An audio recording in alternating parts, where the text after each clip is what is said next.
Imprensa maltratada em posse presidencial. Em discurso de posse, o presidente eleito omite trecho de combate às desigualdades sociais para falar contra a esquerda.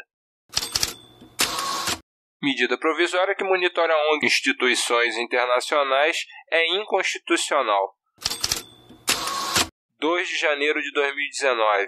Começa o ONN.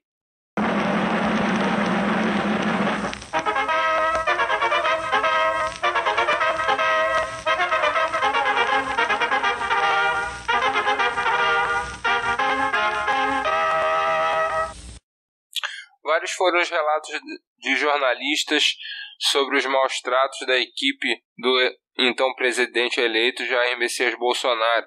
Dentre os vários relatos, destaca-se o de Mônica Bergamo para a Folha. Um dia de cão.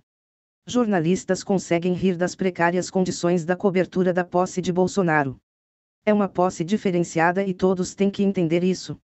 Com essas palavras, a assessora do Palácio do Planalto que acompanhava jornalistas num ônibus rumo ao Congresso Nacional, na manhã desta terça, procurava acalmar veteranos da profissão, esta colunista entre eles, que não conseguiam, digamos, entender os novos tempos e o tratamento reservado à imprensa na posse de Jair Bolsonaro na presidência da República.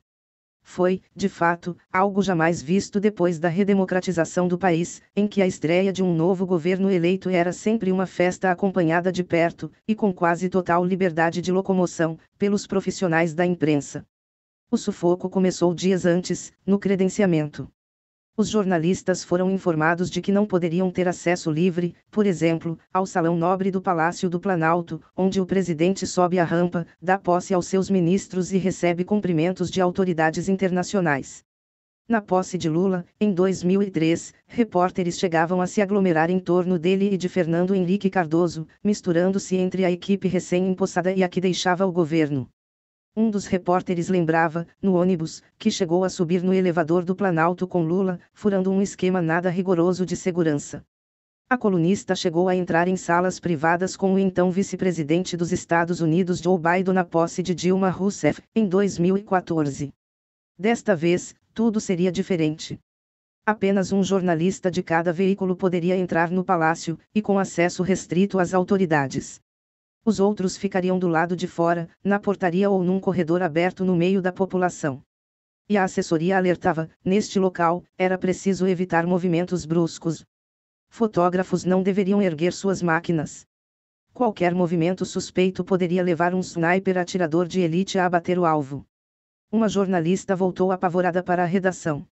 Os organizadores da cerimônia também distribuíram orientações por escrito à imprensa. Os jornalistas credenciados deveriam chegar ao CCBB, Centro Cultural do Banco do Brasil, no dia 1º, às 7 horas da manhã. Como é que é? Era isso mesmo, embora a posse no Congresso estivesse marcada para as 15 horas, os jornalistas teriam que se concentrar desde cedo, embarcar nos ônibus às 8 horas, chegar no Congresso pouco depois e esperar, sem fazer nada, por mais de 6 horas, para ver Bolsonaro entrar no parlamento. Era preciso levar lanche pois não haveria comida. Tudo precisava ser embalado em sacos de plástico transparente. Garrafas não são permitidas. Haverá água potável disponível nas áreas de imprensa, dizia o comunicado. Os veículos providenciaram kits de sobrevivência para seus profissionais. No caso da Folha, bolachas Clube Social, biscoitos Bis, castanhas de caju, barrinhas de cereal, gomas de mascar, um sanduíche de queijo e salame e suco de caixinha. Na terça, 1º, logo cedo, os jornalistas, seguindo as regras, chegaram cedo ao CCBB. Foram todos divididos em grupos, em cercadinhos com grades de ferro, os que iriam para o Congresso sairiam primeiro, depois os do Palácio do Planalto e, por fim, os do Itamaraty. Pessoal, vocês vão em 13 ônibus. Às 17 horas, nós traremos vocês de volta, gritava um assessor que se apresentou como Tiago. E quem quisesse ficar mais. Pessoal, os seguranças não vão deixar vocês passarem nas ruas. O direito de ir e vir dos jornalistas tá assim. Os repórteres caíram na risada. Apesar da situação, considerada um tanto surreal, havia motivo para risos. Um deles era a proibição de levar maçã inteira na merenda. Só picada, em pedacinhos. Razões de segurança, acham que alguém pode jogar uma delas na cabeça do Bolsonaro. E maçã machuca, explicava um dos profissionais. Em fila, todos começaram a embarcar nos ônibus. Bem-vindos à rodoviária do CCBB, dizia o assessor que iria em um dos veículos. Os alertas eram muitos. Não tente subir na esplanada dos ministérios, avenida que leva à Praça dos Três Poderes. Não tente passar de uma área a outra. Mais importante, não tente pular uma cerca. Não façam isso. A gente tem que avisar. Porque depois alguém toma um tiro, completava outra assessora. O que nós viramos, questionava um veterano jornalista. Fizemos tudo o que já fizemos para terminar aqui. Pouco depois das 8 horas, o comboio de ônibus sai até o Congresso, onde novas surpresas nos esperavam. Ao chegar no parlamento, os repórteres passaram por detectores de metais. E foram levados ao Salão Verde da Câmara dos Deputados, na entrada do plenário. É surreal, reagiu um jornalista ao ver a cena, todas as cadeiras e poltronas do local haviam sido retiradas. Não havia onde sentar. Os profissionais tinham que se acomodar no chão. Eram centenas de jornalistas, mas só havia um banheiro disponível. Alguns se dirigiram ao setor do cafezinho. Um segurança logo orientou as copeiras, não é para servir nada à imprensa. Os profissionais foram convidados a se retirar do local. Teriam que ficar confinados no salão, separados por um cordão da passarela com tapete vermelho por onde passariam as autoridades. É preciso um pouco de dignidade, reclamava um repórter. Um deles conseguiu um banquinho para se sentar. E logo começaram as brincadeiras, era preciso fazer rodízio para que todos pudessem descansar um pouco. Na mesma situação no Itamaraty, correspondentes internacionais chegaram a se retirar do prédio. Jornalistas com larga experiência em coberturas políticas prognosticavam, essa postura do governo durará pouco. Até a primeira crise. Presidente apela para o risco da volta do PT e deixa planos e decretos em segundo plano. O jornalista Bruno Bogossian relatou à Folha de São Paulo. Bolsonaro busca fantasma da esquerda para se alimentar no poder. Presidente apela para risco da volta do PT e deixa planos concretos em segundo plano. Nos discursos que abriram os 4 anos de governo de Jair Bolsonaro, o inimigo foi protagonista. O novo presidente mostrou que pretende reproduzir durante o mandato a dinâmica de embate com o PT que alimentou sua popularidade durante a eleição. Empossado, Bolsonaro não se desviou da retórica de campanha porque o fantasma da esquerda é uma de suas principais fontes de poder. É por isso que ele costuma repetir que o fracasso de seu governo abriria caminho para a volta dos petistas. Essa ameaça deve ser explorada a partir de agora pelo presidente para cristalizar apoio popular à sua gestão. Cada medida anunciada virá acompanhada de um alerta implícito, é isso ou o retorno da esquerda. O mesmo vale no Congresso. As propostas de Bolsonaro serão embaladas em um falso voto de confiança, em que os parlamentares serão instados a decidir se querem aprovar os planos do presidente ou optar pelos estertores da era petista. A assombração toma contornos realistas quando Bolsonaro evoca escândalos de corrupção protagonizados pelo PT e a crise provocada pela política econômica de Dilma Rousseff. Ele apela para falsificações grosseiras, porém, quando busca oponentes imaginários. Do alto do parlatório, o presidente disse que sua posse marca o dia em que o povo começou a se libertar do socialismo.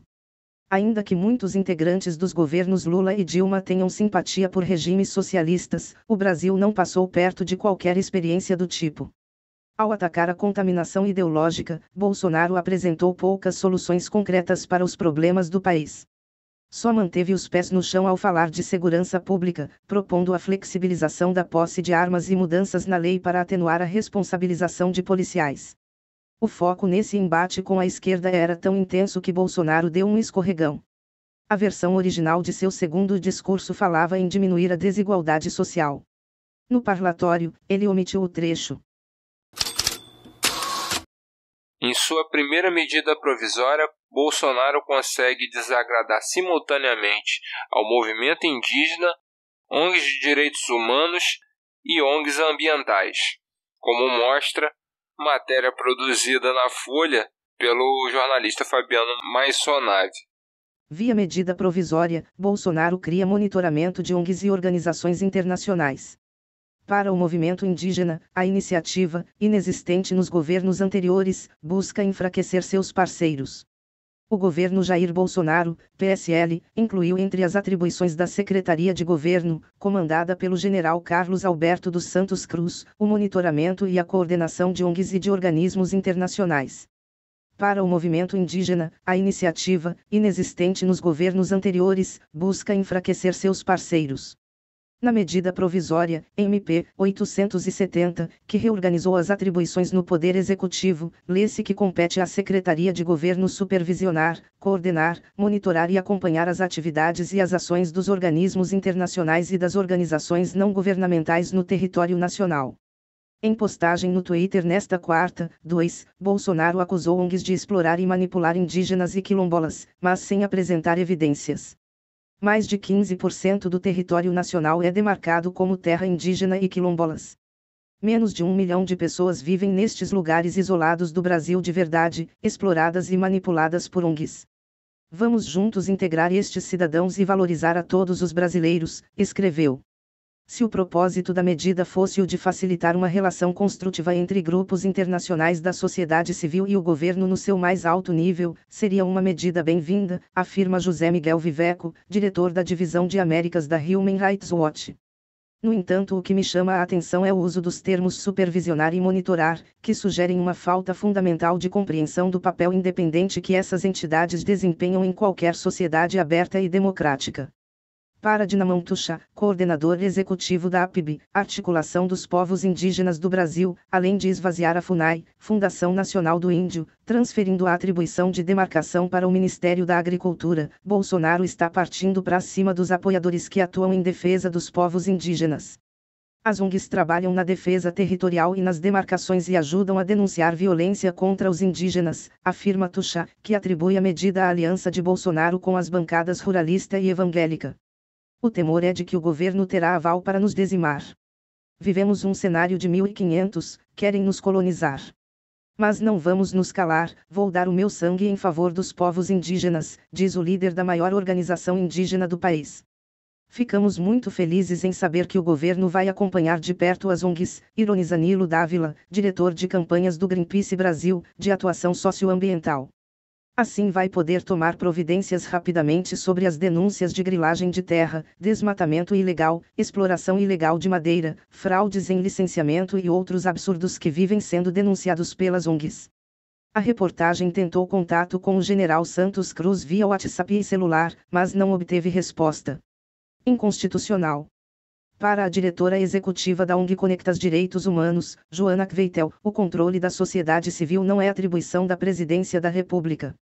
Esta medida é abertamente ilegal, pois a Constituição veda expressamente qualquer tentativa de interferência estatal no funcionamento das organizações. Essa norma precisará ser revertida seja por meio de uma nova MP ou do Judiciário. A democracia precisa de uma sociedade civil livre e atuante, diz Kveitel, cuja organização tem status consultivo na ONU. Na avaliação da pesquisadora da Escola de Direito da FGV-SP, Aline Gonçalves de Souza, o Brasil já possui mecanismos de controle de ONGs, incluindo o Marco Regulatório das Organizações da Sociedade Civil, Lei 13.019/14, entre outras normas. No entanto, essa nova atribuição encontra limite na Constituição Federal que assegura a liberdade de associação para fins lícitos e a vedação da interferência estatal no funcionamento das associações, explica a advogada. Diante dessa novidade, é importante acompanhar a tramitação da MP para que as competências da Secretaria de Governo sejam compatíveis com a previsão constitucional, bem como se esclareça em regulamentação os limites da nova competência, completou. Os links das matérias originais estão na descrição do post. O ONN termina por aqui. Faltam 1460 dias para o fim do governo Bolsonaro.